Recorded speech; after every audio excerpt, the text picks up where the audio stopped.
മലപ്പുറത്ത് കൊട്ടിക്കലാശം കൈവിട്ടു. പ്രവർത്തകർ പരസ്പരം ഏറ്റുമുട്ടിയതോടെ പോലീസ് ലാത്തിവീശി. കുന്നുമലിലായിരുന്നു മൂന്ന് മുന്നണികളും കലാശ പ്രചരണം നടത്തിയത്.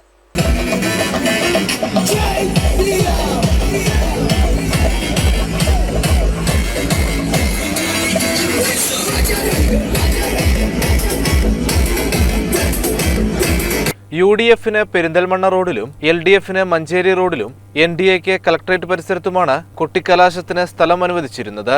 ഉച്ചയ്ക്ക് 3 മണിയോടുകൂടി തന്നെ പ്രവർത്തകർ ജില്ലാ ആസ്ഥാനത്തേക്ക് എത്തിത്തുടങ്ങിയിരുന്നു. വിവിധ തരത്തിലുള്ള വാഹനങ്ങളിൽ വാദ്യമേളങ്ങളും കൊടിതോരണങ്ങളുമായാണ് പ്രവർത്തകർ എത്തിയത്.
കുന്നുമലിൽ സംഘടിച്ച 3 മുന്നണി പ്രവർത്തകരും KSRTC പരിസരത്തേക്ക് ഇടിച്ചു കയറാൻ തുടങ്ങിയതോടെയാണ് സംഘർഷത്തിന് വഴിവെച്ചത്.